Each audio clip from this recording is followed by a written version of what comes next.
Okay, what's going on, LBHT crew and the Ring Kings crew? What we are doing a crossover show. Now, let's be real. You know, most of the fans, there's a lot of overlay there. There's a lot of overlapping with the fan base there. But yeah, man. Look, we have some new developments in the Brian Flores case that we felt like we need to cover. It came out after the show yesterday, so we wanted to cover that. And then man, just a lot going on in the boxing world, man. We wanted to do a lot more for the Ring Kings channel, but now we have the opportunity. There's a lot of matches coming up, so we thought it was a good time to do a little simulcast. So if you're watching on Lunch Break Hot Take, welcome. We're also streaming live over on Ring Kings. What's up, Matt Williams? So if you're not subscribed to Ring Kings, go over there and subscribe to Ring Kings as well. All right. What's up, Andre Mears? What's up, Andre? Thanks for coming through. Yes. So yeah, man. Let's get a couple things out the way. Make sure you're following both platforms, okay? YouTube, Instagram, Twitter, Facebook, TikTok at LBHT Show, and Ring Kings Pod. Okay, Ring Kings Pod. Now, in fact, I'll put that up for you guys so you can see that as well. All right, at Ring Kings Pod, Twitter, Instagram, YouTube at Ring Kings Pod. We're also on TikTok. All right, so follow us over there. Make sure you hit that subscribe button. We have a couple of goals for both channels. We're trying to get to 1,000 over here on a Lunch Break Hot Take. We're trying to hit 100 over on Ring Kings Pod. All right, then 200, then 1,000. All right. So what we got here? Oh, look at Jalen. Thanks for coming through, Jalen. Ravens online on Gatekeepers. That's Ring Kings LBHT crossover event. I love it. Yes, I know. It's a little pop-up show. But yeah. We have done a show before on Brian Flores found a lawsuit. It's important to us. We don't think black head coaches get a fair shake. Well, it's not a thing. We know they don't get a fair shake. That's just been proven. And there's speculation as to whether there are going to be any more coaches signing on to this lawsuit. I thought they absolutely would. And Steve Wilks is actually one of the people that we named as a strong candidate. And turns out Steve Wilks, Ray Horton, they joined the lawsuit, and man, they have a story to tell. Yeah. I think we all know what it is. Mike, you're muted there. You can go ahead and unmute. I got a crying kid here, so I want to. He's doing showmanship here. Okay, he has good show presence. I just didn't know if you do. Steve Wilks was the Carolina Panthers defensive coordinator under Ron Rivera for a year. He got the Arizona Cardinals head coaching job, and they gave him Josh Rosen, even though he said trade up and get Josh Allen. They said we're going to stay put and get Josh Rosen, and then they fired him after a year. And then they went and hired a coach who had just recently been fired in college, let him draft another quarterback number 1 overall, even though they just took one in the top 10, and have kept him around for a few years, even though they collapse at the end of every season. Right. Along with that, their GM, Steve Keim, got a DUI, and he didn't get fired. He got a 5-week suspension in the middle of the season. So, I mean, was it in the middle of the season or was it in the off season? Because from what I read, maybe I misunderstood it. He got arrested in the middle of the season, right? And then he got suspended in the off season, I believe. I should have checked. I thought he got suspended at the beginning of the season. So what I read, and this is part of Steve Wilks' complaint, was that he was out for a big portion of the offseason. So he wasn't able to take part in the rookie evaluation and all that stuff. Right. But also even though while he was suspended, he managed to get the David Johnson deal done. Right. Like that was the thing. It was David Johnson, was saying how he felt confident a deal would get done, even though Steve Keim was not around. And then as soon as Steve Keim came back, like a day after he came back off suspension, they got they got the deal signed, meaning they were in contact that whole time. They were working on something that whole time. So it looks like he was arrested and charged on July 4th, and they announced the suspension on July 17th. Okay. Yeah. Yeah. So a little before the season, but not, I mean, it was after the draft and whatnot, in the midst of that second wave of free agency and going to training camp and all that. Okay. Okay. Yeah. So he got arrested on July 4th. Like that's Yeah. when he announced it. Okay. He arrested on July 4th and announced the suspension on July 17th. And the other thing that was tweeted out, I can't remember the person that tweeted it, was that Wilks had claimed that he wanted them to trade up to get Josh Allen. Yeah. And wait, did Josh Allen go before or after Rosen? He went before they the Bills had traded up to get him. Josh Rosen ended up going 10th to Arizona. Yeah. So okay. So yeah, they stayed put and got Rosen instead of trading up to get. What's going on, Danity? What's up, Danity? And what's going on, Nitro? Nitro? He said guilty. So I mean, but to me, that is very telling, right? You have a brand new head coach, and he says, "This is a quarterback that I want you to get. We're in a better position than the Bills are to trade up and get Josh Allen. Let's go and get Josh Allen. That's a quarterback I want." And they said, "No, we're going to give you Josh Rosen, a quarterback that you don't want." Mm-hmm. And one season is a bad season, yes. They got to a slow start. Your GM wasn't there for a big portion of the offseason because he's suspended. And you're like, okay, you're fired. And then you get a failed college coach to come in. And he says, yeah, I know you just spent a first-round pick on a quarterback, but I'm not taking this job unless you let me spend another first-round pick on the quarterback that I want. And you said done. Like that's, I mean, shady, that's at its shady. finest. Yeah, but not let Wilks pick his own coaching staff either. Yeah, right. Yeah. So I mean, just to Danny said they gave him no say because they wanted him to fail. And exactly. At the time, I even looked at it and looked at a couple of other coaches this way as well. Like, oh well, that was the token black hire. The league said, hey, Arizona, you're gonna have to hire a black coach this year. Mm-hmm. It's the David Kelly before the David Kelly. Mm-hmm. Yeah, Houston with David Culley, outperformed expectations with that dumpster fire of a roster they have in Houston, and didn't allow him to have Deshaun Watson at all, and fired. And it's something you've kind of seen over the last few years, where it seems like the league's trying to head off any criticism. They don't want offseason to go by with a headline saying that no black coaches were hired. And to the other coach who joined the lawsuit, Ray Horton. He was given an interview for the Tennessee Titans job that eventually went to Mike Mularkey. And Mike Mularkey himself has come out and said that the team told him that he was the guy before they did that interview. He's coming out now and saying he's ashamed of being a part of that. He knew it was wrong then, but obviously he didn't say anything. And I mean, honestly, I'm not going to blame Mularkey too much. Like, he wants to be a head coach, right? Like, you want to take that job. But he has come out publicly and said that that's the way that went down, and that violates the Rooney Rule. You do have to actually perform these interviews before making a hiring decision. So they're another team in the league that we can now know for a fact is not following the Rooney Rule. Yeah. Real quick, shout out to Don C, who's driving responsibly. Says, Jose, Brodny, Mike, I dropped a like. I'm driving, but I'm listening. Guys, have a great stream. Appreciate you, Don C. Don. And drive safe. Thank you. Thank you very much. Yes. Thank you very much. Definitely drive safe, bro. Yeah. And Danny's right. Mike Mularkey spilled all the tea. Yeah. And and like he said, I respect the fact that he came out and said something, because most coaches would not only not say anything, but they'll deny it. Categorically deny it. Man, I can't speak today. He would deny it. Okay. Yeah.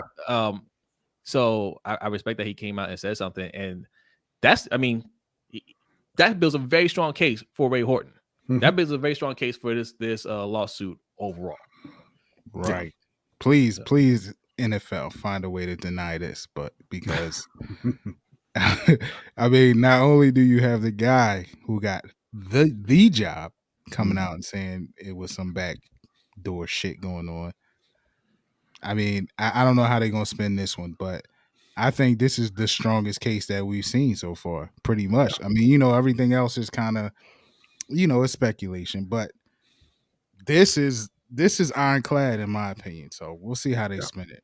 I mean, he's got it on. It's on audio, right? Mm-hmm. And I don't know when that podcast came out, when that episode came out. That was in 2020. 2020. So 2 years ago, and that 2 years he's never refuted what he said. It's not like he walked back anything. So that holds up, right? That's a strong testimony, and not to say that he'll change his mind, walk it back now, but even if he tried to, man, you put it out there and you didn't try to correct yourself at any point in 2 years. Like you said what you said. You know what I mean? Yeah. So, no, go ahead, B. Go ahead. Yeah, no, I was gonna say up until now, I haven't seen it. If they've said anything here recently, but the league had no comment on Horton and Wilks joining the lawsuit. I imagine they're kind of circling the wagons at the moment, trying to figure out, hey, how are we as a unified front going to deny and fight the lawsuit moving forward? Because everything that comes out makes it look worse. I am glad that these guys joined the lawsuit, as opposed to Hugh Jackson, who was just kind of trying to get his name out there a little bit more and immediately walked back what he had to say. Hugh Jackson almost single-handedly brought this thing down. Right? Yep. Just I mean, he was the worst. Hugh is the worst. But yeah, no, I mean, look, I know there's no smoking gun, as it were, in the Steve Wilks case, but I mean, it's pretty damning as well that you hire a head coach and you give him 1 year with a historically bad rookie quarterback. I believe they had Mike Glennon and Sam Bradford were the other quarterbacks on that roster. There was zero chance that they were ever going to win any games in Arizona that year. So so it makes it obvious that, hey, this is, we don't want this guy to be our coach.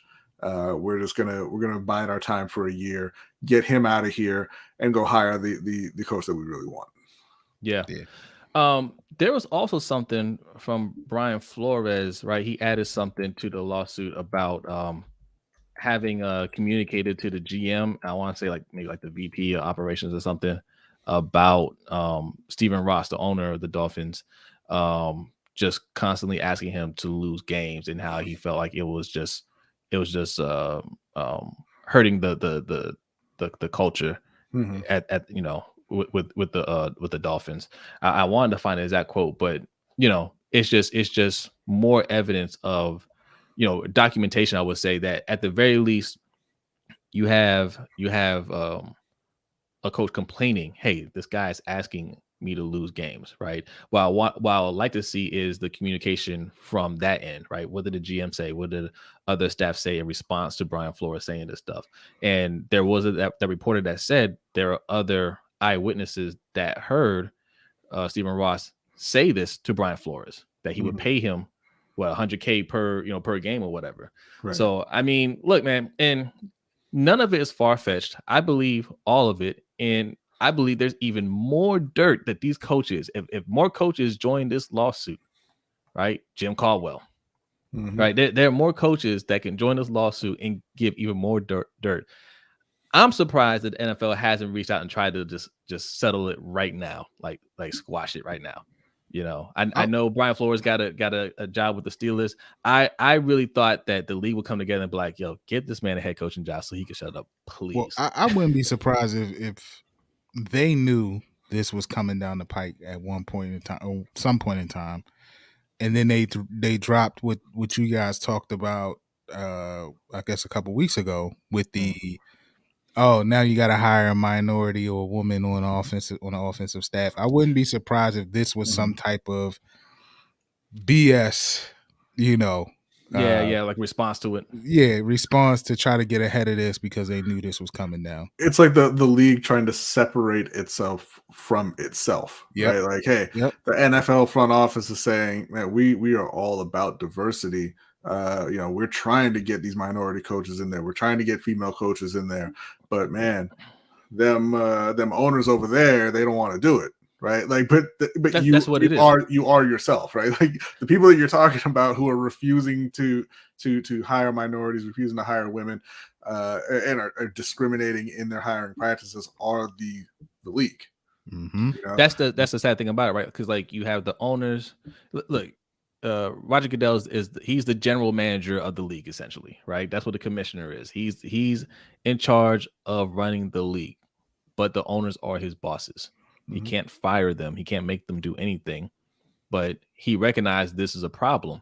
You got everybody under him, all the execs that are telling these owners, you have to change this culture. You have to change this, and they're just like, "Nah, we'll do what we want. Figure something out." Right. So this is them trying to figure something out. So yeah, it's them, trying to get him. Basically, he's the face, right? So they're telling him to make it go away. You know what I mean? You find a way to make this go away. We're gonna do what we want to do. We're gonna make whatever statements we want to make, and we pay you, $40-some million a year to make sure that this doesn't come back. Right. So this is really your problem, buddy, is what they're saying, what they're telling him. But it's a shame, man. And listen, I'm with you, Jose. I believe everything, but even for those skeptics, everybody's not lying, right? You just don't pull these stories out of nowhere. Nope. Right now, that one, it seems like in this bunch, it was my man that went to Hugh, right? Yeah. That might have been the one in this bunch, but you had, like with Ray Horton, you had Malarkey and then Steve Wilks. We seen what happened with that 1 year and gone, right? I'm waiting for David Culley to hop on this because I'm pretty sure they have a nice comfy seat next to them for him to jump on this lawsuit.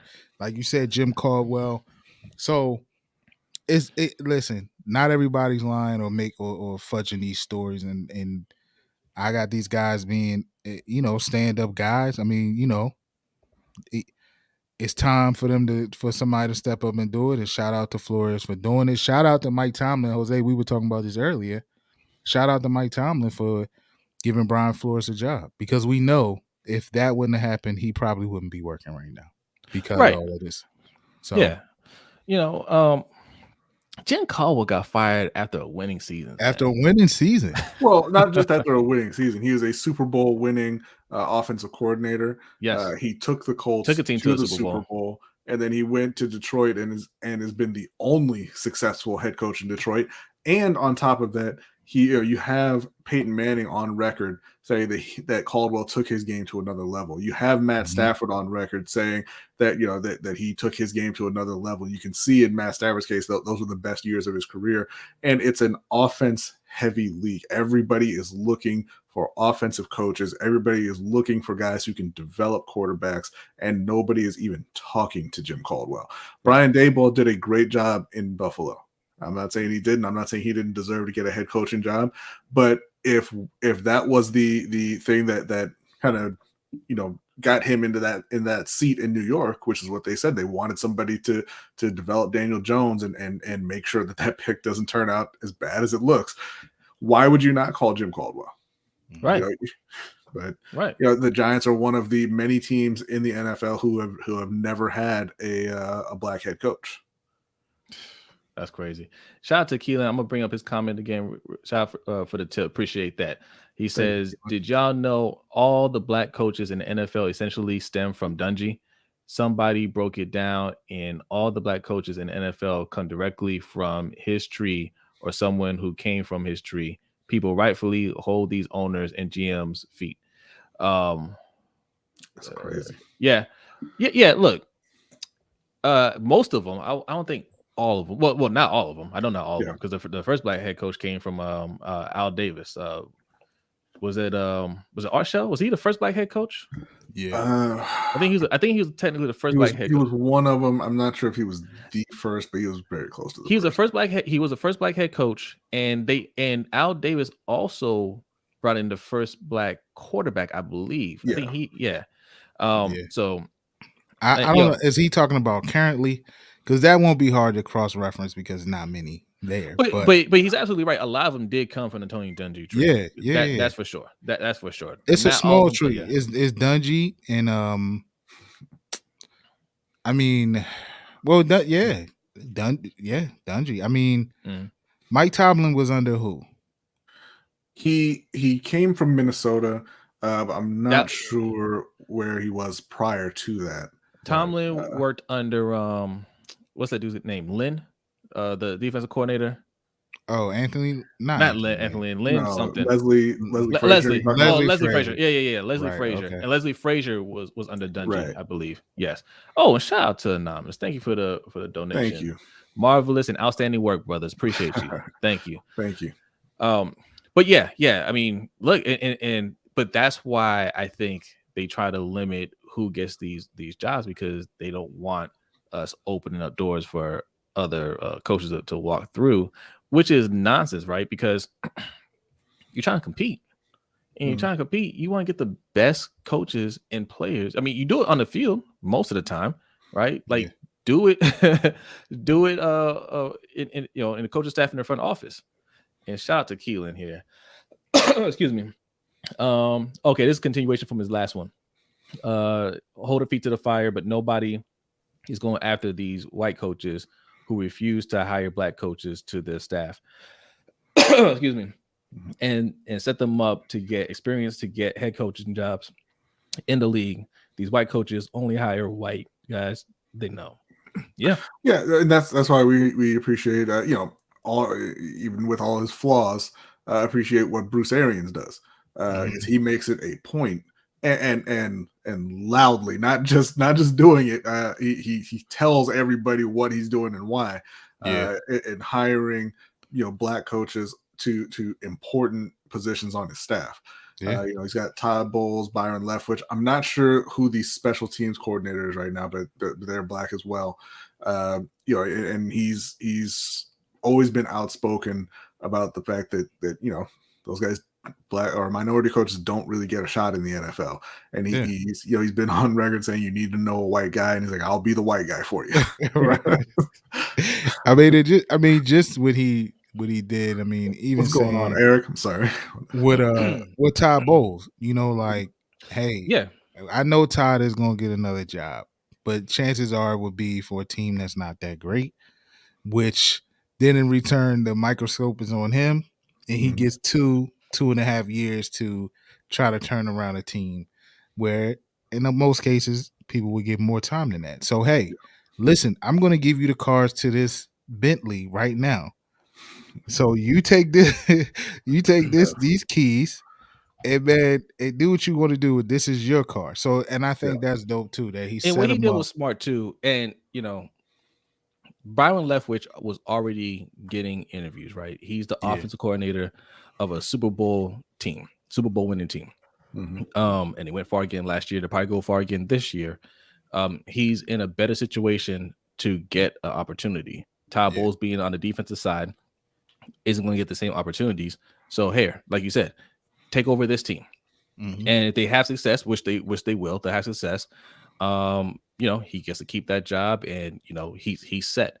And Byron Leftwich is still set to go and get another head coaching job. He could have had one this year from what we've heard. But good for him for standing firm and saying, I'm not going to work for that clown Trent Baalke. I'll wait and get another opportunity. Absolutely. That would have been a quick out for Byron, most likely. Yeah. So that's a good setup. I'm hoping that's what's going on with Eric Bieniemy in Kansas City. I hope that they keep him around long enough to where Andy Reid says, all right, I'm gonna call it a career. Bieniemy, you take over. I don't know, but I hope that's what they're doing. Yeah. That's another odd situation too, but that could be probably a whole show's worth of conversation. But it's to be the hottest candidate for 3 years in a row, and you don't come away with the job, is something to that. And I think, and honestly, I wouldn't be surprised if his name ends up on this lawsuit. Because it's something, I mean, little things are trickling out, right? Like the rumor is that when Denver interviewed him, Denver wanted him to like show him his playbook, right? Right. And he's like, I'm not showing you anything until I got a job, right? So, it's like those type of things. I wouldn't be surprised if we see his name on this lawsuit as well. And that's one of those things. how often does a coach have to show a GM the playbook? Right. What do they know about X's and O's, yo? Bro, we play you twice a year. You know what I do. Yeah, I wrote that. That's why I'm here to begin with. Yeah, because you know what I do. You know what I do. Yeah, it's with Eric, and you had the fan site attempt with their attempted character assassination during the season this year, talking about, he doesn't get along with Pat and he's a bad interview and he's actually not very good at his job and blah blah blah. I mean, it's disgusting, honestly. That's a perfect term. It's character assassination, right? There's no evidence to back up anything they're saying. I saw that fan fiction that one site wrote, and that's what all it is fan fiction. They can't substantiate any of that. The team won't substantiate any of that. And it's just BS. Even if some of that were true, that should not be a reason why he didn't get a head coaching job. There are plenty of coaches who don't interview well, who don't get along with the players, and they still end up getting head coaching jobs. Adam Gase is a perfect example. What's up, Shaheen? Thanks for coming through, man. And Matt Patricia. Jim Tom Sula, right? You guys remember Tom Sula? Hey, I think Jim got along with the players. He just didn't know what he was doing. He just, he didn't know. Yeah, you can't understand anything he said. Dan Campbell, you will never convince me that Dan Campbell is as well. I mean, I'm a fan of the guy. Like, he seems like a real players coach. He seems to really connect with and care about his players. They played really hard for him, but you will never convince me that he went into a room with a billionaire and impressed them. Right. No. Right. No. So yeah. I mean, that's it. But listen, back to being the hottest candidate. So listen, even if you don't interview well, right? You still seen the work that I put out there, right? Mm-hmm. So if you're looking for somebody to change your offensive culture, whatever, I think in some cases, even for people like that, their work speaks for itself. So it's like, in 3 years, somebody would have taken a chance on him, even if he is a bad interview. You know what I mean? But I'm not buying that because that's the number one thing they go to. If you guys remember back when Patrick Ewing was the hot candidate in the NBA. Yes. An assistant.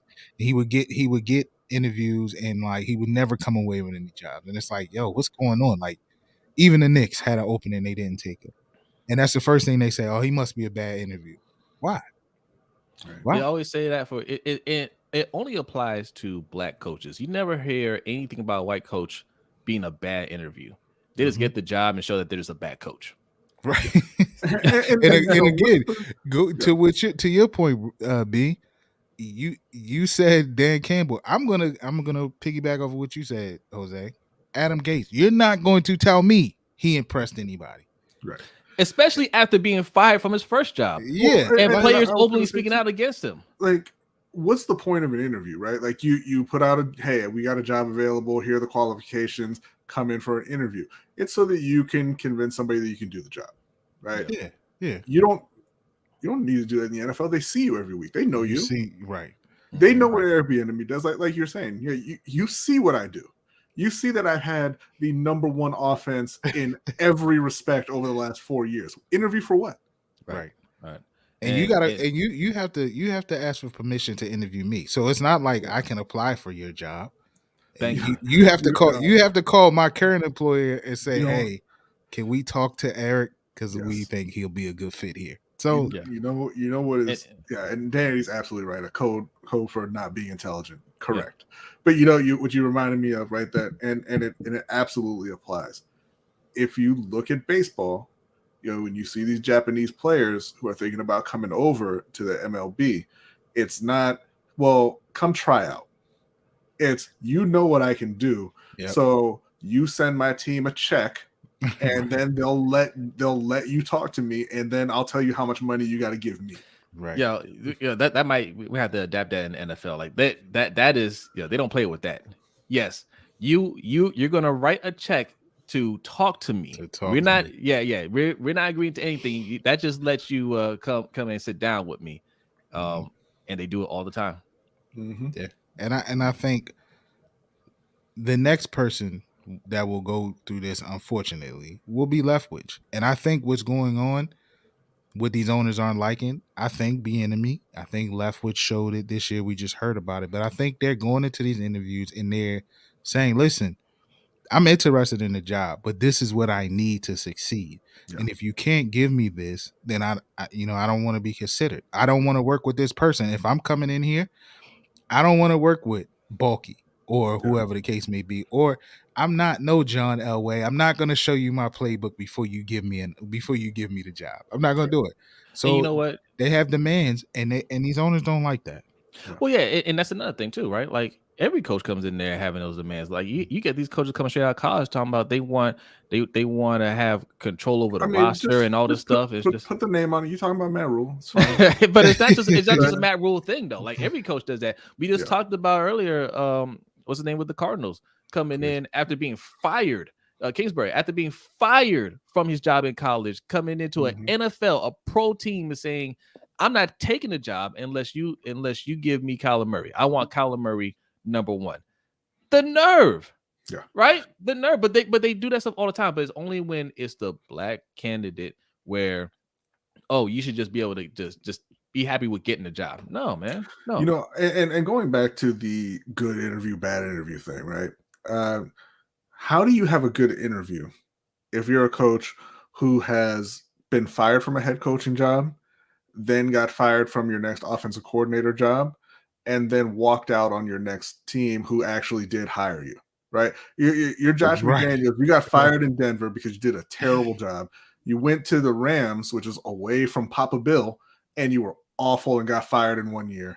You went back to New England to rehabilitate your image. Okay, that worked. You get the interview with the Colts. They give you the job, and then you walk out on them at the press conference. How does that guy have a good interview? How is that possible? I'm curious. Like, how do you answer that question? Yeah. Hey, so you had this job with the Colts, and you just didn't show up to a press conference. Can you talk to explain what happened there? It was my understanding that we were not going to talk about that. Right. I'd like to move on.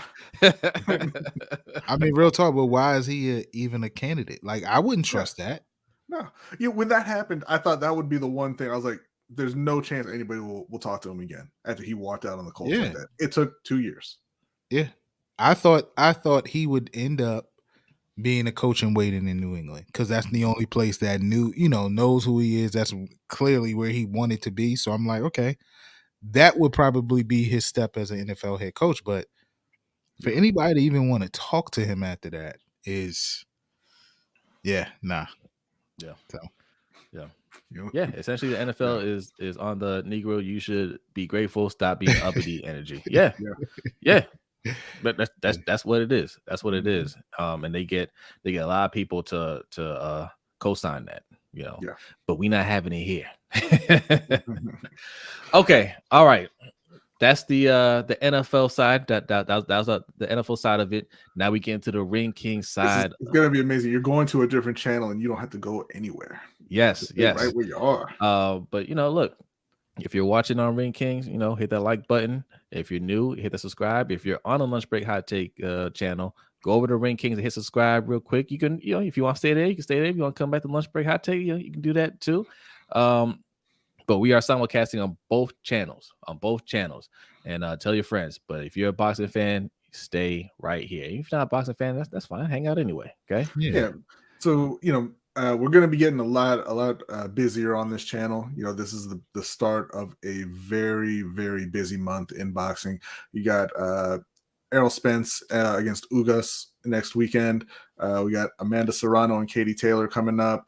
You got Shakur Stevenson against Valdez coming up. We got Canelo obviously against Bivol early next month for the Cinco de Mayo fight. But we are here to talk about the fights this weekend. Yes. That is Triple G, Gennady Golovkin, coming back after almost a 2-year layoff. He's going to be fighting Ryoto Murata, Japanese champion. And there's also going to be the return of King Ryan Garcia.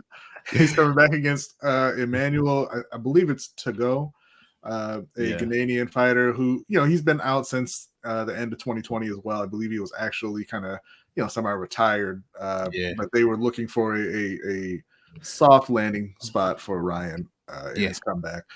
So yeah, Ryan, you guys know Ryan's my boy, so I'm looking forward to seeing him get back. But that's right, King Rod, baby, yeah, that's the guy, man. Hey, but we were surprised because the episode we did about Ryan Garcia earlier on this channel, we found out there were more Ryan Garcia haters than I thought. I thought that we would get the hate from the Garcia clan. I did too. Yeah, and it went the opposite way. So okay, I'll take. I thought we were gonna get the riot hive. Yeah, the riot hive. What's up, Matty Gunner? Ryan Garcia, the dude from Instagram. He fights. Yeah. I thought we would get the riot hive, man. But yeah, no, the live people they feel the same way we feel about it, man. You know what it is? We have a boxing channel and you have boxing fans, right? Mm-hmm. His fans are on Instagram. They're Instagram. Like in TikTok. Like they're not really boxing fans necessarily. Yeah. Right. So that's what it is. So boxing fans aren't really feeling them. But look, no. Go ahead, finish your thought, Mikey, because I finish your thought. I had some thoughts on this fight, man. No, I mean, listen, I expect him to have a good showing, right? Both of these fighters had long layoffs, but this guy, Tagoe was handpicked, obviously. He had some other fights on the table. Actually some fights some people that he called out, like Pitbull. Incredible performance, calling everyone out and then running to the retired Ghanaian fighter. Right. And then saying, those guys, especially with Pitbull, saying that they wouldn't accept the contract, and then Pitbull's manager saying, yeah, I sent it to you. Maybe they're not showing it to you, but I sent it. So it's there. But I expect him to have a good showing. And if he doesn't, then I think this might be the downfall to King Ra. I mean, listen, he better have a good showing. Yeah, I would expect him to win this fight. I would expect him, like you, to win impressively. That it's a handpicked fight. Now he has had a long layoff. There may be some rust that he needs to knock off, but he should go out there and like I said, win impressively in this return fight. New trainer, new camp. So it's we should see a different Ryan Garcia. That's what Listen, I feel like Ryan Garcia said, "You get a can of tomatoes to go get it."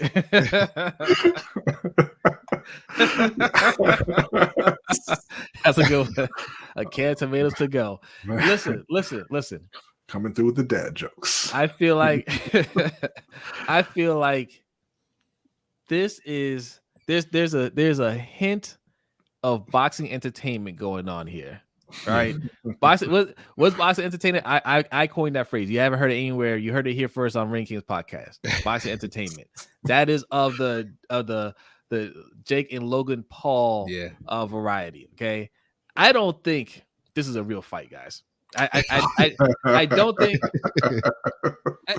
you had all this time to get your mind right. You had a layoff. There's a ton of fighters that you could have picked, right, as a tune-up.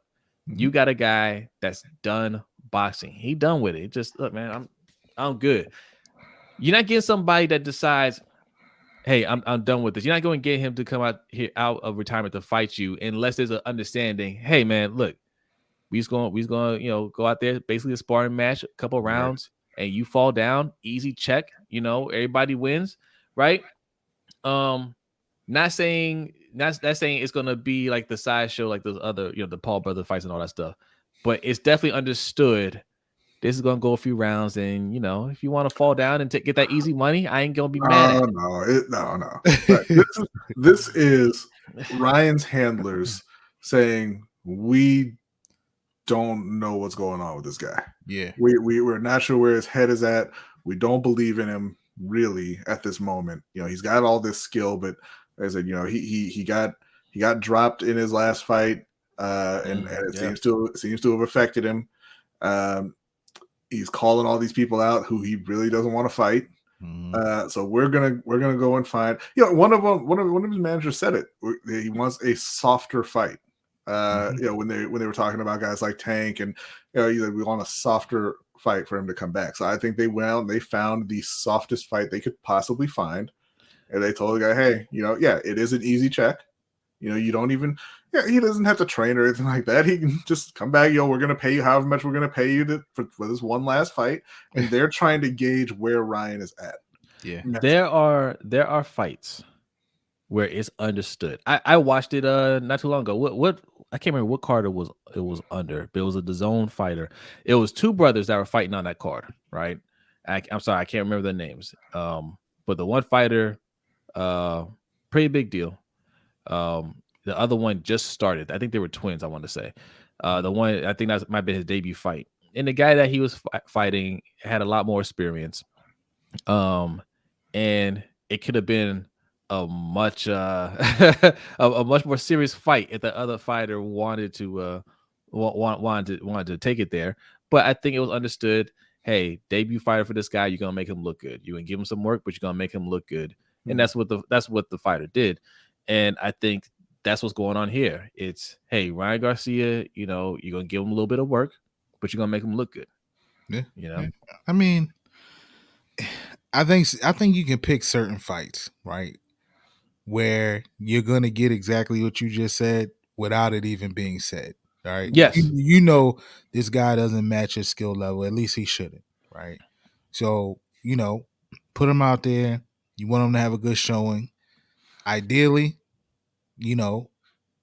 Oscar and Golden Boy, the team, they would like to see him a knockout, and then this springboards his name back out there. And then, it is what it is. It becomes him calling out Tank again and those type of guys. But not really fighting anybody, though. Yeah. So give Ryan the Instagram franchise belt for this one. Is that a real belt? Or is that an NFT? But I mean, both of the names that we have on the marquee, right? I expect Triple G to make do with that quickly, and I expect Garcia to make do with that quickly.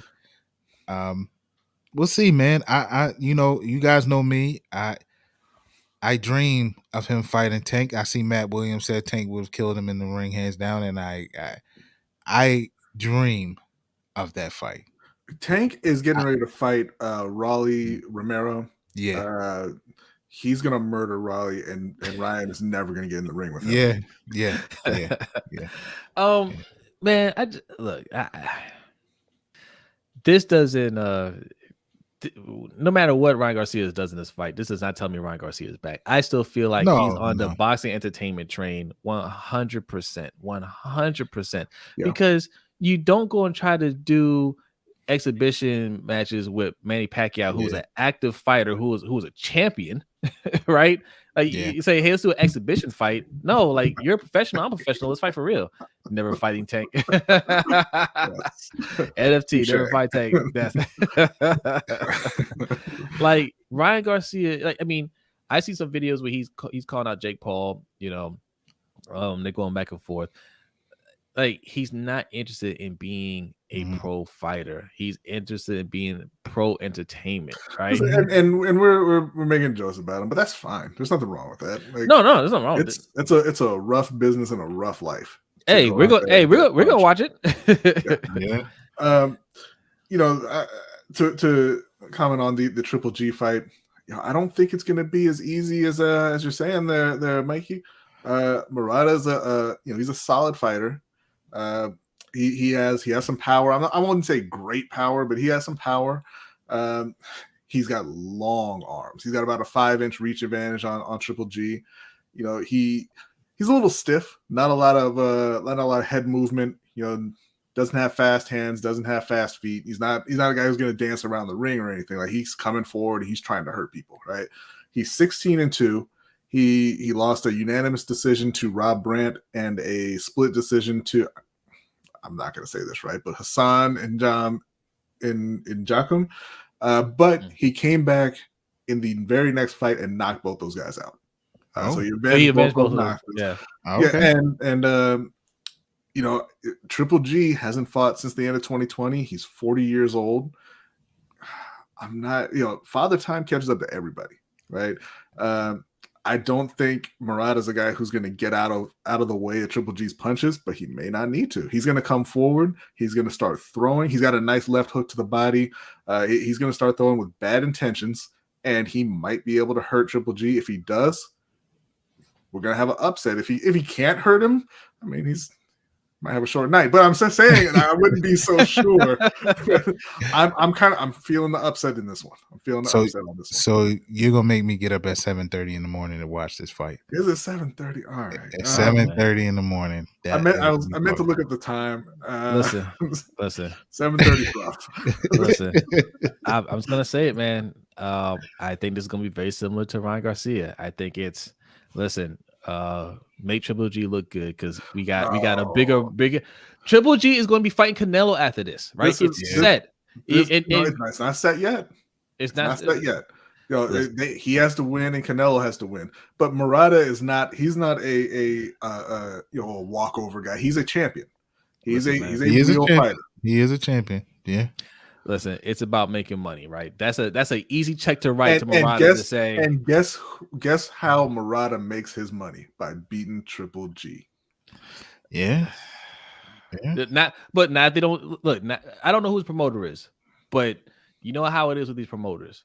Look, you can beat them, but we control when you get your next fight. You're not gonna fight. You're not gonna be fighting Canelo if that's what you think is gonna happen. That ain't gonna happen. You can sell Canelo versus Murata just as easily as you can sell Canelo versus Triple G. Triple G is 40 years old and he's never been popular here. You can hype Murata and sell that fight just as easily as a third Triple G fight that nobody wants. I don't know, man. I don't know. Triple G has 2 fights with Canelo that were good fights, and they sold well. And I think a third one, that's more. I don't think Murata will sell more than a third Triple G. It was a long time ago those Triple G fights. Triple G is 40 years old. Don't nobody want to see Canelo fight a 40-year-old man. But Triple G still he's not as popular, but he still has an established name here. Murata he's just a guy, man. Murata is going to establish his name when he beats Triple G. Triple G, I'll say this. Triple G needs to make this a quick fight to help them sell the third Canelo fight. Because I agree with you on that, B. It's been a while. Triple G has lost that luster. You know what I mean? And people are going to watch. Right? I'm going to watch if he faces Canelo, but we'll see if they put it on. If they kind of do a DAZN pay-per-view, I ain't watching. Oh well, yeah, and that's what's coming. That's going to come. Man, I watched his last fight too, man. You could tell Triple G he lost a step. Yeah, he don't have it. He don't have it, and I think he wants Triple G he wants Canelo so bad, right? That clearly, right? He's signing or in talks for that fight now before this fight even takes place. So yes, he has. Overlooking someone is never good, right? Yeah. But he wants that fight so bad because he feels he was robbed and he feels whatever the case may be. But it for the boxing world and for them to sell it, he better make do with this guy. He better get him out of there early. It's gonna be 7:30 in the morning over here. So, he knock him out early. People won't miss it. People will just be having their first cup of coffee, whatever. We'll see it on Twitter. Cool. Then they could sell the Canelo fight. I feel this. Man said he gonna be out there on E Street with Khabib. Never pay, brother. I'll see you on E Street as well, Maddie.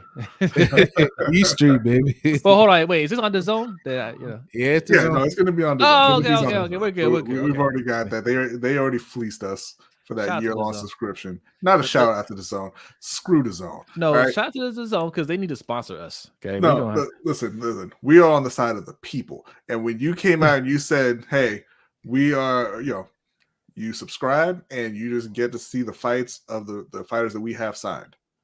We could do a whole nother podcast on what the zone did. This is definitely, yeah. But that's a great deal. But you can't turn around and say, "Oh, Canelo, that one fighter that you signed up for, that's gonna cost you."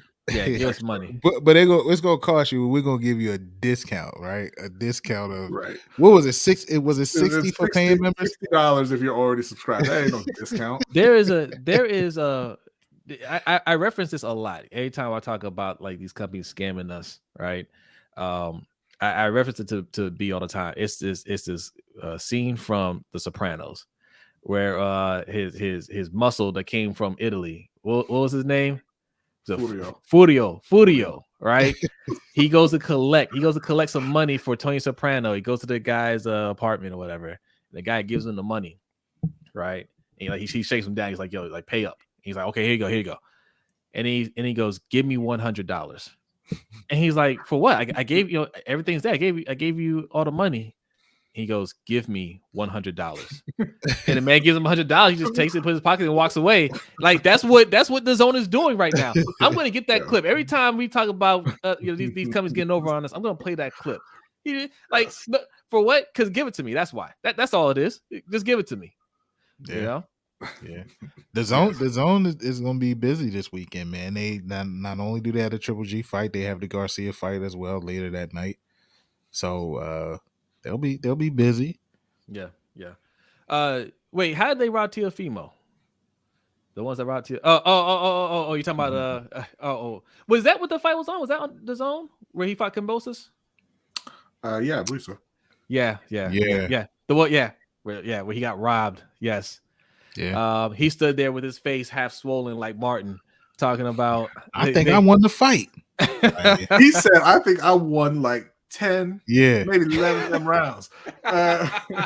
He said it with a straight face. Like, the crowd gasped when he said the score. Right. Clearly you weren't. He's like 10-2. 10-2. They were like, oh my God, get this man. Yeah. Clearly you don't know where you are right now, buddy. He's concussed. Get him out of here. That's another fight coming up. George Kambosos is going to be taking on Devin Haney. Yes. Now that Lomachenko is out of that fight back in Ukraine. That's another one I'm feeling the upset. I think Kambosos takes him out. I think he's going to hurt and drop Devin Haney, and I think he wins a unanimous decision. Wow. I think the opposite. I think Devin Haney is going to work Kambosos. Kambosos was at the right place at the right time and caught Teofimo lacking, man, and he still almost got knocked out. Right, let's just be real about it. Devin almost got knocked out against Linares too. He did. But yeah, look, Linares ain't no slouch either, right? But I think for Devin Haney, he was worrying too much about trying to show his knockout power. I think this fight, because it's a chance for him to get a belt. Hey, what's going on at MDT Sports? I think it's a chance for him to get a belt and kind of put himself, establish himself a little bit more. He's going to go in there just the most focused he's ever been, and he's not going to worry about trying to showboat, not trying to get the knockout, and just fight his fight. And I think he's a more skilled fighter than Kambosos, and he's going to work him. I think he's going to work him. You have Haney winning, Derek. He's got a round robin of boxing bets going on over the next, I guess, couple months. What's your take, Mikey? I'm leaning Haney, right? And that's for a couple of reasons. But one of the main reasons is I, admittedly so, don't know enough about Kambosos. I watched him beat Teofimo. But before that, I'm not gonna lie. Going into that fight, I thought Tagoe was gonna kill him. Yeah. Right. So yeah. So I don't know enough about Kambosos to say, I think Kambosos is gonna win. But I've seen enough to know that Kambosos is that type of fighter that's just annoying enough to give you a hard time in the ring. And the last few fights from Haney, I saw some things that he needs to clean up, and that concerns me with him. So when you in there with a fighter that is annoying, right? That you give him everything you got and he won't go away. Anything can happen in those type of fights when it turns ugly like that, and that's what clearly Kambosos wants to do. He wants to muck the fight up. He wants to. So I'm giving the edge to Haney because I do think he's the more skilled fighter. But I wouldn't be surprised if he lost. But I will say this is the fight that I would have rather seen. I think I want to see this over Kambosos and Loma, the great height. Yeah. Man, just disrespect. He's fighting for his life and everyone over there. Very admirable. Very admirable. That is very admirable. We talking about boxing though. He would have worked Kambosos. Yeah, I think so. I look, I don't think Loma's a bad fighter, right? I just think he's a little overrated. That's all. And I think Kambosos, we're gonna find out when it's all said that Kambosos ain't on these guys' level. I don't think he's on Haney's level either. Right. I don't think he's on Haney's level skill wise. I just think that Haney, every time he goes out to the ring, he thinks it's a pillow fighting championship, and it never is. I think that Jojo Diaz fight got him prepared for this one. That was a tough fight for him, and I like the way he responded. I know, I know, man. I'm sorry. He's an excellent fighter. He is. I just, like they were talking about pound for pound greatest, one of the greatest ever. Oh, Floyd could never. And now he got the same record as Ryoto Murata. Yeah. They disrespected Lomo by doing that. By putting him in the top of the pound for pound list. He already had a loss at that time. It's like his first fight was a loss. Like, I mean, come on, man. It's like, come on, bro. Like, don't do that to this guy. I think it was a second. Oh, a second fight. Yeah. And he is a good fighter. I think he is a good fighter. But I think when you do that type of stuff, you leave these guys open for little shots like that we've thrown at him over the last couple of minutes. But hey, shout out to that guy, man, because on a deeper level, like you guys said, fighting for your home. I got all respect for that. So all the respect, man. Shout out to them, man. Shout out to the Klitschko's. Usyk is over there as well. Listen, man. This is how like Americans need some more realistic movies, man, because like this is the kind of lineup that would have won the war already in an American movie. Yeah. And then like Americans think that's just how it goes. Yeah, like that's how it is. Yeah, they definitely would have. They would have saved the day for sure in a movie. Yeah. So okay, look, there are a lot of fights coming up. We're gonna be busy on the Ring Kings channel. So if you're new here, make sure you hit the subscribe button. If you're watching on Lunch Break Hot Take, thank you for coming through. Hit that like button. Also go over to the Ring Kings podcast channel and hit that subscribe. We are streaming live on both channels right now. And we're going to be talking about all these upcoming fights. Next week is Spence versus Ugas, right? We're going to get into that in a second. We got Canelo coming up here in a couple weeks. The Usyks out now. Yeah, Usyk's out now. Easy paycheck coming his way. About Anthony Joshua. I thought that was a great fight the first time around. I think it's going to be easier for Usyk the second time. I don't think so. I think it's going to be another tough fight.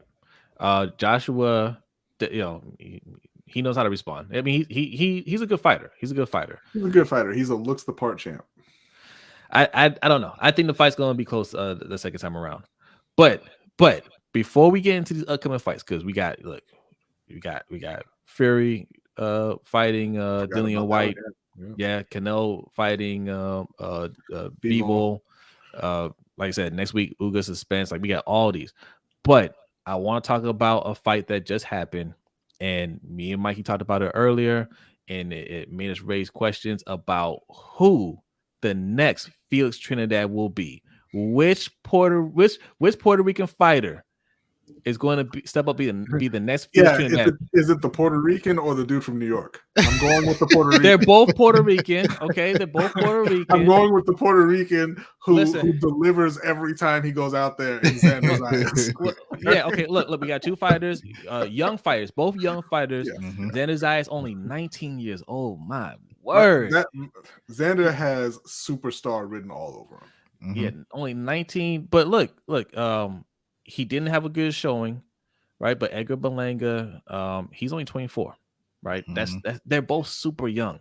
and Berlanga got too much hype in my opinion because he was on a knockout streak, first round knockout, back to back, which is impressive. And he clearly got the power, but we known from then that he was going to take years to develop. He still had a lot to work on, and he's starting to show those things now. And look, his last fight he didn't look great. He showed a lot, but that despite what Timothy Bradley said, because Timothy Bradley is a classic hater, right? Timothy Bradley, despite what he says, there's still a lot of upside for Berlanga. It's just going to take some time. I think. For both of them, like Xander Zayas looks great, but he's nowhere near ready to fight for a title. I mean, he's still a kid. No, he's still fighting. What is it, 8 rounders? Yeah. I mean, we're talking about 3-4 years down the line for these guys before we really see maybe more, right? Like 4 years from now, Xander Zayas is still gonna be younger than Edgar Berlanga. Now he is a kid, but he looks great. He looks great. So look, okay, Mikey. Berlanga, we had some mixed feelings about him. He took on our boy, Damon Nicholson. I think Damon, even though he didn't come out with the win, he was the first person to really start to expose Edgar Berlanga. And he's looking for that rematch. He's looking for the rematch, man. He won it. Listen, I told Damon. After that, like, he set the blueprint, right? Lamont was that guy who was the first that lasted the whole fight against him and all of that, right? But he also exposed some weaknesses in Berlanga's game, right? And like we discussed earlier, I think he tries to what got him to headlining a fight was the hype around him. What did he start? 19-0, 19 knockouts or something like that? 16. 16. Right. So, that's what got him there. And that's what's going to ultimately get him paid, right? And everybody wants to see that. They want to see the flashy fight, the knockouts. And clearly he's been pressing. The last 3 fights since he fought Damon, he's been pressing to knock these guys out. And in one fight, he got caught and he got knocked down himself. He rebounded and ended up winning the fight. He's won all the fights since then, right? Yeah. But he just hasn't looked great. And but Tim Bradley called him the great height, and and I don't agree with that quite yet. He did come with a lot of hype behind him, but he's 24 years old, man. 24 years old. And I think he has the tools to be a good fighter, right? He just has to learn or get with somebody, get with a team that'll teach him how to use those skills along with that great power that he has. But I agree with you guys. I think Xander Zayas is going to leapfrog Berlanga, right? And become that star that Top Rank was looking for. That they thought they had in Berlanga, but I think Zayas is going to be that guy. Yeah, and Zayas is a showman. He knows, he has that kind of sense of the moment. He knows he's putting on a performance for the audience and everything. With Berlanga, I mean, particularly in his last fight, he fought Steve Rolls, who's a very, very experienced, old fighter. But he was in there with Triple G as well. He got knocked out after 4, but he's a long time fighter. So and we look at Berlanga, like you say, he's 24 years old. But in his 19, 20 fights so far, he doesn't have very many rounds. In his first 16 fights, he has fewer than 16 total rounds. Yeah. And then when he fought Damon, that one, I believe that was an 8-rounder as well. Yeah. So 17 fights, 24 rounds, right? And it's been kind of building up a little bit there, but he doesn't have that in-ring experience, and there's a lot of stuff that he hasn't seen, that he hasn't dealt with. Rolls was really controlling him with the jab. And it's just, he had a really difficult time. And I think that's something that you normally, I think all prospects go through that, but you normally don't see it because it happens very early on. But Berlanga's got the spotlight on him because of that power and because of all those knockouts. And so now, you're expecting that kind of show every time out there, and he's stepping up in competition, and it's getting a bit more difficult, and he doesn't have the experience to deal with it yet. But I think, like you said, I think he'll be fine. They give him the time that he needs. He'll be just fine. That's the question. Will they give him the time? Because we knew this from early when we first started watching them.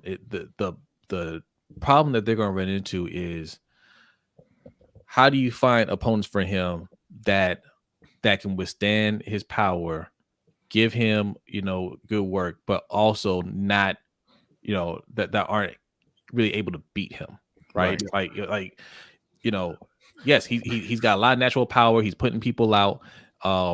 Guys that they think they can give him, they can give him good work, but he's not going to be in any danger. He's just knocking them out. But okay, now you're not getting the experience. But you take him to the next level. Those guys are a little bit more dangerous, and he's not quite there yet. So they're having that tough time because there's a lot of things that he needs to work on, and you can see it already. He's just relying on his power because it's easier. And they're trying to, I could tell they're trying to get him to work on those fundamentals. Because Andezai is like, yes, he has that showmanship in the ring, but he does everything his corner tells him to do. Yep. Well, I was gonna say maybe they should have considered telling him don't punch so hard this time. maybe go out there 80%, work on some things. Make sure this guy gets out of the first round and you can get some rounds. Right. Work on the things that we're telling you to work on. Don't just try to go in there and go for the knockout. Work on the things that we're telling you to work on. So it becomes second nature. So when you just can't go in and knock somebody out, you're not panicking because my one punch ain't working. Like you can you got some other tools in the box, so to speak. Right. So like I said, all the time in the world. Too early to call him a hype job. Timothy Bradley is he's just Timothy Bradley's not a great announcer. Tim went real hard on the young boy. I was actually surprised he went that hard on him like that, man. But you know what? Andre Ward went pretty hard on him too. And Andre is not really. He's not the hater like Timothy. But Ward went hard, but Ward wasn't really. He wasn't ready to write him off though. Yeah. Like Tim was saying, yo. He calls himself the chosen one. I'm calling him whatever he called him, what did he say? He called him something like the phony one. He was calling him the phony one, and it's like, damn. Yeah, that's a little harsh too. But you know what though? They're not mad at Berlanga. They're mad at ESPN. Because ESPN always does this for top ranked fights. ESPN will lead you to believe that every fighter that's under Bob Arum is the greatest fighter of all time. Right. And they overhype everybody. They're going to do the same thing to Ali's grandson here soon. I can't remember his name. I just remember he's Ali's grandson because they say it every single time. But he wants to make sure Ali Welsh or whatever. Ali Welsh, not because of who his grandfather is. But I'm just going to wear his trunks. I'm going to let you know that he's fighting soon too. Yeah. His nickname is The Legacy Continues, but I want to do it on my own. I don't want to do it off my grandfather's name. Hey, by the way, did you know that I'm Ali's grandson? Okay, you knew that. Okay, cool. I don't take it off of his name. Who? Muhammad. Hey, shout out to Nitro. Nitro says Floyd is top 3 easy. Hey, you know what, Nitro? If you're on the Ring Kings channel, which you should be subscribed, there's a playlist there, 25 all-time greatest. Right? Floyd's on that list. Where did he rank? You have to check it out. Oh, so Nico Ali Welsh is fighting. Nico. He's fighting on the Stevenson Valdez card. Okay. 4 rounds. I'll tune in late. I'm good. Stevenson Valdez is another good fight to watch, man. Valdez, him taking out Burchelt was a very impressive win. Very impressive knockout. That was hard to watch. And listen, I watched the replay a lot. I don't think, all these boxing and UFC can do a much better job selling fights, man. I feel like you don't see this promotion nearly enough. I mean, that was a great knockout that he had. Like you should be showing that. You should be showing Stevenson's highlights more. Like you can sell this a lot better than what they're doing. That's gonna be a very good fight. But yeah, Ali's grandson, man, I have no opinion of him at this point, man. Like early in his career. Yeah, I've seen a couple of his fights. Whatever, like that. I mean, I don't see anything that stands out. But he's young too, and he's got time to develop. And they're going to handle him with kid gloves for a long time. You're not going to see him fight anybody. He's gonna be like Chavez Jr. It's going to be, Yes. he's going to be like 53-0 before he fights anybody. Yeah, and he may not go to Chavez Jr. route. He might actually have some heart, but it's going to be a while before we throwing a lot of shots tonight. Totally unnecessary. Speaking of Chavez Jr., the last guy to beat the brakes off of him, Spider Silva, he's got another fight coming up too. I keep getting confused because when you keep saying Chavez Jr. and I think you're talking about Canelo, the man he wanted to be his son. My bad. Canelo, my son. But yeah. Well, listen. Nico Welsh is better than Ricky Hatton's son. Oh, well, no, Ricky. Wait, Ricky Hatton. Oh no! It wasn't. He didn't win. Did he lose? Did he lose his pro debut? I think he did. Yeah. That wasn't his debut. I think that was his third or fourth fight. Oh, okay. Okay. I remember there's a lot of sons talking about it and saying he looked really bad. Yes. Yeah. What I was thinking about for a second? I was thinking about Casazu's son who got knocked down but came back and won the fight. That's right. Yeah, he came back and won the fight. Because Tim is for real, unlike Shane Mosley Jr. Man, you know we get old, man. There's a lot of juniors out there. I hate it. It's like when you used to play 2K and you get the computer generated draft class and it's all, oh yeah, here's Tim Duncan Jr. and all like, nah, man, no, just give me some different names. I don't want it. Well, guess what? You get to see Shane Mosley Jr. fight on the Ryan Garcia card. I saw Shane Mosley Jr. fight before. I'll tune in late. Shane, he's a solid fighter. He's not bad. He's all right. Never. I got a problem with Ricky Hatton. And we didn't say anything about Ricky Hatton. We said about Ricky Hatton's son. His son sucks. Ricky's fine. Yeah, look, Shane Mosley Jr. is not going to be anything special either, but he's a solid fighter. Yeah, he's solid. He's solid. So next week we got the Errol Spence and Yordenis Ugas fight. I just wanted to get real quick how you guys think that fight's going to go. Spence whips his a slow beating though, like one of those ones where he wins 10 rounds. Okay. Yeah, but you think it's going to go decision? Yeah. Yeah, me too. I think it's going to be a little bit closer. I think it's going to be like 8-4. Okay. Ugas is nice, man. Ugas is nice. He's a good fighter. Shakur Stevenson was just talking about it. He thinks that Spence is going to win pretty easily.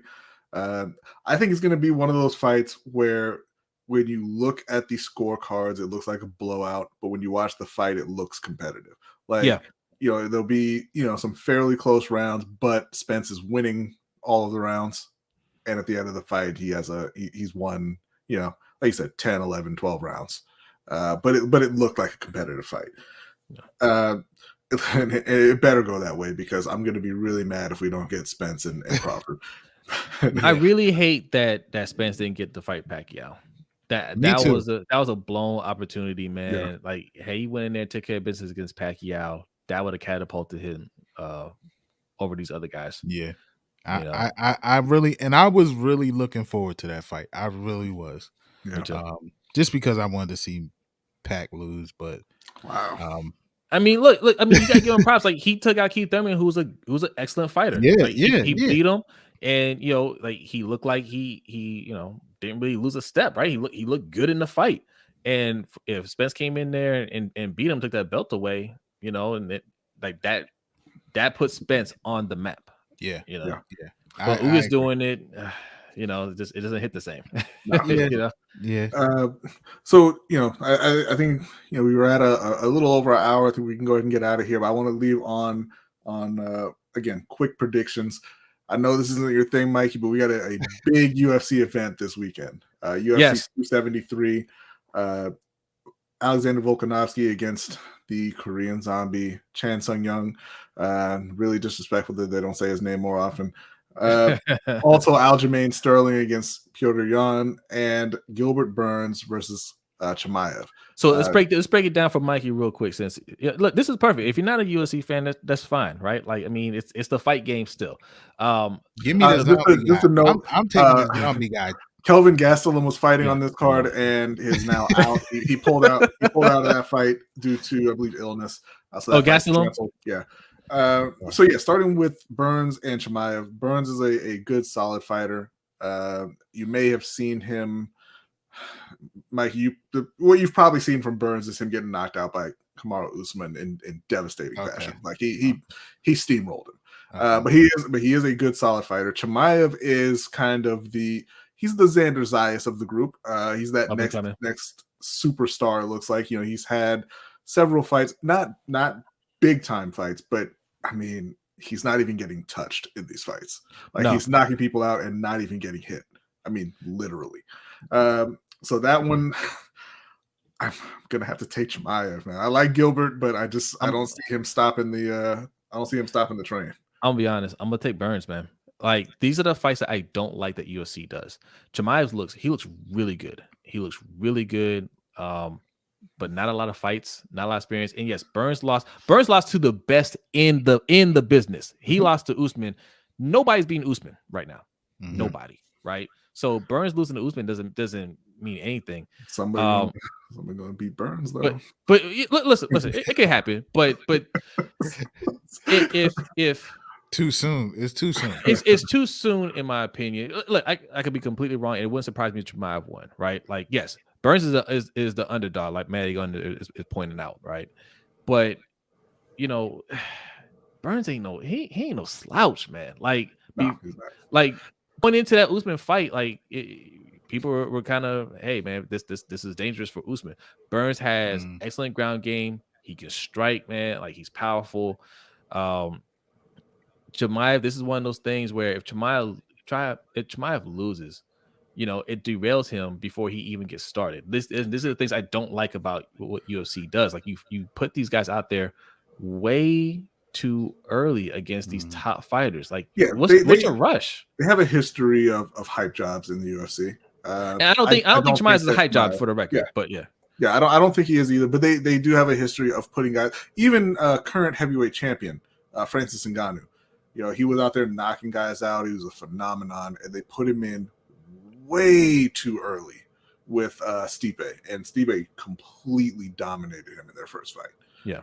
Now, credit to Francis. He went back to work. He improved. He came back and obviously beat Stipe. He's the champ now. But they do that a lot in the UFC. I don't really like it.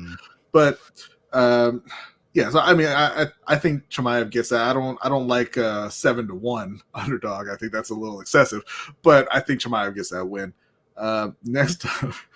Well, hold on, Mikey. With the information given to you, who do you pick? I want to go with the young boy, Chimaev, the Xander guy. Okay, Chimaev. The Xander clone. Okay, all right. I'm gonna skip over this next one and go straight to the main event. Alexander Volkanovski against Chan Sung Young, the Korean zombie. He's stepping in for Max Holloway, who got injured and had to pull out of the fight literally the day after they announced it. Very, very disappointing. Wow. That was going to be the third time they fought two amazing fights. But this one I think should be entertaining. They call him the Korean zombie. He's about that action. All right, he about that action ball. Not about that defense very much, and I don't think that's going to serve him well against Volkanovski. So let me ask you guys this, right? And I'm gonna say this as well. So once we get to 100 subscribers, I am going to become one of the biggest UFC fans. So it's on the watchers and the subscribers to get me there. That's one. But so you said that the guy backed out. Oh, saving him for last. We're saving him for last. Daddy. he had to back out. He had to back out due to injury. So why doesn't UFC like push back these events? Like, why would you? If that's the main fight that people are looking for. So because here's why. Like, unlike the difference between boxing and UFC in terms of how they sell the pay-per-views is UFC sells you a package deal, right? Okay. So like, Aljamain Sterling, like Matty Gunner brought up, he's fighting Peter Yan. That's for a title. You know what I'm saying? Mm-hmm. Chimaev and Burns isn't for a title, but they're popular fighters, right? It's not uncommon to see 3 title fights sometimes, right? Mm-hmm. Usually you'll have a main event, co-main event. It's usually 2, but sometimes you can have a 3 title fights. But it is uncommon to have 3, but it's happened before. Yeah. But But that's what they do. They have these package deals. So like it's more than just one big fight. Whereas boxing, you're there to see one guy. Like it can have you can have a decent undercard, but the undercard is not selling the fight. It's the main event. So if it has to get pushed back, then they push it back. But not so much in the UFC. So if one guy can't go, even if it's in the main event, the replacement comes in and keep it moving. Yeah. Now the Korean Zombie, if he was like 10 years younger, this could be interesting, right? Because he got that name because you're not gonna knock him out, right? It doesn't matter how much punishment he takes, he's gonna keep coming at you. But he's just a guy now, and he's a guy that should be retired, for being honest. Just harsh. Still a game fighter, but I mean, like, man, I don't want to watch that. I don't. Well, Volkanovski is a bad man, He's a bad man. Yes. Volkanovski. Just to paint a little picture for you, Mike. I know you're not familiar with him. He fought Ortega recently, and Ortega put him in a chokehold and held him there, choking. Turned his head purple. And then his arms got tired, and he had to let him go. And Volkanovski hopped up and started beating the brakes off of him. Immediately resumed pounding him. His corner had to pick him up. Everybody watching that fight at the end of it was like, I you know what, Ortega, it's fine. I don't even know what you could have done. Right. He had that chokehold locked in. Maddie's taking the zombie. Oh, okay. Maddie's taking the zombie. Okay. Oh, I'm going to take like Volkanovski. I'm going to take Volkanovski. I'm going to take him by knockout. I don't think it's gonna be my knockout. I don't think it's gonna be my knockout. I think submission. Not knockout. I can't go against a guy who basically died and then woke up and beat him again. So, yeah, I'm gonna go with that guy. All right, man, Matty Gunner, we're gonna give you all the props, all the shout outs in the world if the Korean Zombie does it. Yes, I hope he does. I'm not a big fan of Volkanovski, and it's not anything to do with him. Like, he's fine. He's a great fighter. He seems like he's pretty entertaining and everything. But I think he lost both fights to Max Holloway, and I really like Max Holloway. So now I don't like Volkanovski. That's just. I think he really lost that second one. That second one, I was like, "What are you guys watching?" But what I like about Volkanovski, man. Like, after that last fight, they asked him like, "Yo, how do you do what you do?" He's like, "Listen, man, there is nothing special about me." He was just like, if you're thinking about doing this, you can do it. Like, he's like, just work hard. Now, it's not true, but it's a great sentiment. Right. You cannot be like Volkanovski, but I like that humbleness about him. Like, he's a down to earth dude. He sounded real good. He said anybody can do it. I'm like, nah, bro, we can't all hold our breath like that. Yeah, we can't all go without oxygen. I would have been sleeping. I'd have been sleeping. In fact, I tell people this all the time, man. Like, if I were ever in a MMA match, the minute you get me on the ground, I'm going to scream, "We had a deal," and then I'm going to tap out immediately. Okay, you get me in a position like that. There's no trying to escape. No, man, the fight's over. It's fine. 200 pounds rugby league player. I can believe it. Yep, I can believe it. Yeah, he looks like he has a rock head. So I can believe that. So moving on to the hands down the most entertaining fight on this card, hands down. Petr Yan, who is the former bantamweight champion, dirty cheater, going up against Aljamain Sterling, who is, there's a lot you can say about Aljamain, but I'll say this. Okay, so when Yan had the belt, Aljamain Sterling was trying to get a title shot. They put him in with Corey Sandhagen, who was kind of I don't want to say up and coming, but he had a lot of buzz at that time, a lot of heat. Aljamain went in and completely dominated Sandhagen, won the fight pretty easily. I believe it was in the first round, maybe second, but he won easily. So they set up Aljamain Sterling and Petr Yan, big time fight, a lot of hype around it. The night comes and Aljamain looks like I don't know if you remember this guy, Mikey. He looked like Bruce Seldon when he was coming out for the Mike Tyson fight. You know, he had that kind of nervous energy. Now Bruce had it because he was about to lay down. Right. Aljamain had that energy because I think he was just overexcited. He was he had the adrenaline going way too early. I think he burned himself out very early in that fight, and he was getting beat. Which brings us to the end of the fight. He was down on his knees because he was getting beat, and Petr Yan is standing in front of him. And I don't know why he would do this, but in Hollywood fashion, he kind of turned to his corner looking for the finish him sign, and the corner said, "Yeah, knee him in the face." And he turned around and kneed him in the face, which is illegal. He got disqualified. He lost the belt. Aljamain Sterling is the champion, and Aljamain has been chilling ever since. He is not trying to fight. He's obviously he's had some injuries and things like that. But I'm gonna say he won the UFC title and Best Actor in the same night. With him in the Hall of Fame. Listen, man. He pulled a reverse Chris Rock. No, he took the slap and he brought home the title. We're not gonna go there, Maddie. All right, look. Now, was there some acting going on? Possibly. Probably. He took the knee to the head. He laid down and he's rolling around. I mean, it hurts, right? You got kneed in the head.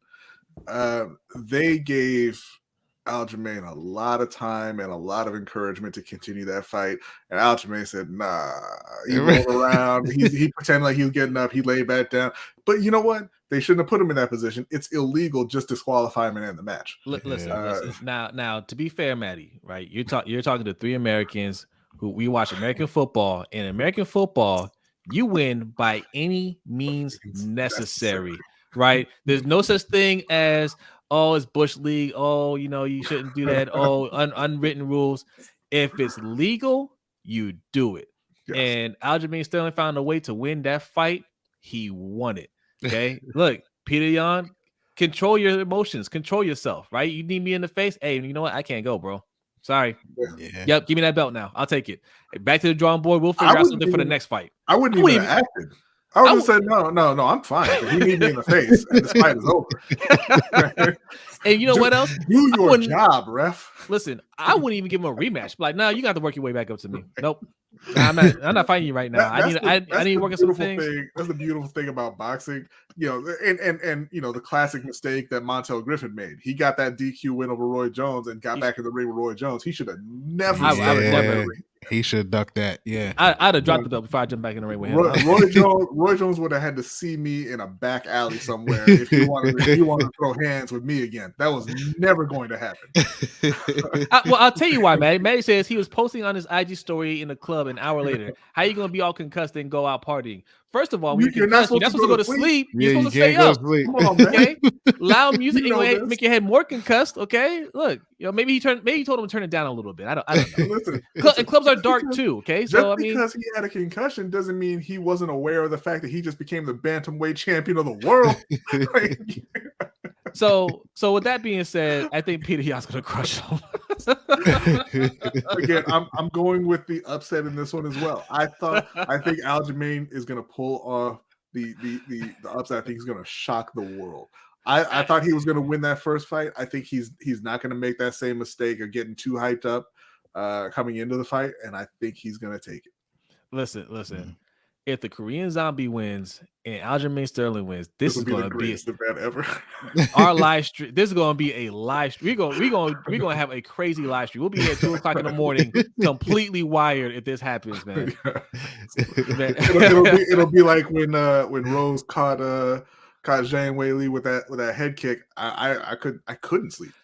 Yo, like you got both sides right. Thank you. Both scientists right here.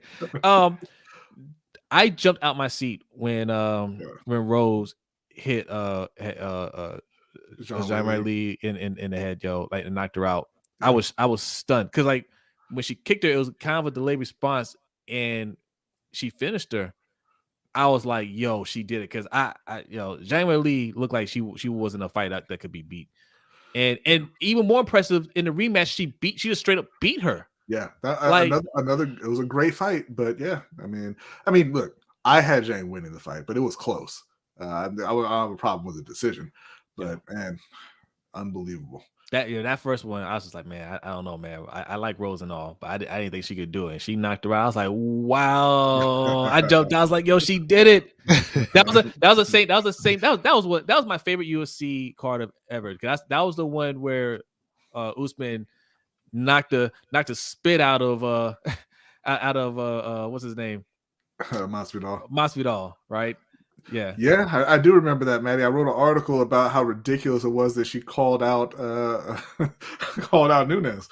I don't remember that one at all. I don't even know what you're talking about right now. I don't know. Nunes is going to break her if they get back in the cage. They're supposed to be having a rematch, right? We'll see. I don't know. Hey, look, I hate it, man. Nunes is one of my favorite fighters of all time. Period. Yeah, I mean, I don't have any problem with Pena. I mean, congrats to her for winning it. She called it. She's like, she's scared of me. She don't want no part of me. I'm gonna beat her. I was like, all right, Juliana, calm Listen, down. I got no problem with that's exactly how it went. I got no problem with anybody backing up the trash talk, none whatsoever. So I mean, I'm disappointed that Amanda lost because that's one of my favorite fighters. But all the props to Pena. Yeah, all the props. If you can back up your trash talking, good. I love it. It makes it more entertaining. Okay, Mikey. 100 subscribers, and I'm gonna get in the UFC. Peter Yan or Aljamain Sterling? Aljamain Sterling or the dirty cheater? So the first guy is the one that need him in the face, right? Yeah. Yan need Aljamain in the face. Okay. I'm gonna throw this out there, not that it matters, because it doesn't sound like it. But Aljamain is black. give me Aljamain. Book it for Aljamain. listen. That's the reason why I picked him the first time. After seeing his performance, I can't double down on you. That's right. Coaching the Ultimate Fighter together. Oh, okay. Yeah, give me that. Give me the brother. Yeah. Listen, he's what's going on, Graven? Listen, he probably gonna lose, but I'm not picking it that way. And when is this fight? Saturday? It's tomorrow. Saturday, yeah. Okay. We're gonna be busy tomorrow. We're gonna be busy. Tomorrow's Friday. Yeah, not tomorrow. I mean Friday. We ain't been here that long, man. No. I know, not yet. It's gonna be a busy night or a busy day Saturday because we're Matt gonna be. Cannot believe you, Mikey. Hey, give me the bro, man. You know, hey. Yeah. All right, we're gonna have something for both channels. We're gonna have a live stream at some point during the day for Ring Kings, and we'll probably be covering this UFC thing for lunch break hot take. Man, all right, slow down. We'll see. Listen. We have to do something to wash that bad taste off of mouth out for that Covington and Masvidal debacle. That was gross. If we're going to live stream for that, we gotta come back and live stream for this. You won't fight him in the cage, but you'll put on the hoodie and mask and jump out of a bush and attack him. and I just feel disgusted that you got me saying that about Colby Covington. Yeah. Because you got two professional fighters, one of them attacking from the bushes, and then the other one getting punched and running to find the nearest police officer. Yeah, calling the cops. Yeah. Both fighters disgust me. All right, and look, I was hoping they both lost, but one had to win, I guess. You mean you're not picking the Russian? Listen, man, I think Peter Yan. I'm pulling for Sterling, but I can't get conscious pick him to win. Like he had nothing for Peter Yan. I'm taking out the man. All right. Okay, so those are our main picks. Gastelum is not fighting. Who was he supposed to fight? A couple people actually, but it was hold on, let me pull it back up here. I already went off the page. It's not important. Yeah, it doesn't matter. It doesn't matter. He's fighting nobody now. He's fighting nobody. Yeah, he's not fighting. All right. Okay. So I think we'll end it there. You're going to be seeing a lot of us. Subscribe to both channels. If you're not subscribed to Ring Kings, take a second and subscribe to Ring Kings podcast. We're trying to hit 100 real quick. You're gonna be seeing a lot of content. There's a lot of matches. We haven't even scratched the surface on the fights coming up, man. There's so many fights coming up, and you're gonna be seeing us talking about it, and one way or another. Got the UFC event coming up on Saturday. And of course, every Wednesday here on Lunch Break Hot Take, 7:15 p.m. We give you the show. And barring any other breaking news, any major news, which we don't expect, you'll see us a little bit on Saturday and then on the Wednesday show. So any last words, fellas? I do want to say this. So, of course, on the boxing side of it, the Triple G fight, Ryan Garcia fight, those are the most popular fights. But there is a fight on Showtime, which I think will probably be the best card of the night, which will feature Erickson the Hammer Lubin. Yes. Versus Sebastian Fundora, which I think is going to be the best fight of the night. And even on the undercard of that, Tony Harrison, who some may remember him for being one of the Charlo twins, he'll be fighting Sergio Garcia. So I think that will be a good fight. But definitely, if you get a chance, check out Erickson Lubin. And then to shout out the ladies, man, we have what's her name? Michaela Mayer and Jennifer Hahn. They're headlining the card on ESPN Plus. Nice. So check out the ladies too. But a lot of combat going on this weekend. Yeah, it's a lot of fights going on. Was it next week? Next week is Serrano and that's a few weeks. That's the same weekend as Shakur Stevenson and Valdez. The same night. Gotcha. Same night. Okay. Yeah. Lots coming up. Yes, you're getting your content. B, any I do want to say, I got Matty Gunner. Thanks for staying up. He's over in England there. So it's late. Shout out to you, man. And Shaheen, shout out to Shaheen. Shaheen is over where? Iran? Is that where he's at? I believe so. Yeah. But Maddie's overseas. band, Shadow of Azrael does have their new EP coming out. Is tomorrow, I guess today for Maddie. That's hitting all of the digital, the streaming platforms. So definitely go check that out. Indeed. Appreciate all right, you, we'll end it there, man. Thanks everybody for hanging out with us, and we will see you soon. Do we want to do an outro? Or we want to close it out? Because I don't know, this is a crossover. Look, when we hit 100 subscribers, you're gonna be seeing an intro for Ring Kings podcast. You're gonna be seeing an outro for Ring Kings podcast. Like, look, we got a lot in store for both channels. So just hit us with our outro, I guess. B, are you ready? Well, you just said it, so not yet. Now I am. All right, y'all have a good night, and we will see you shortly. Peace out.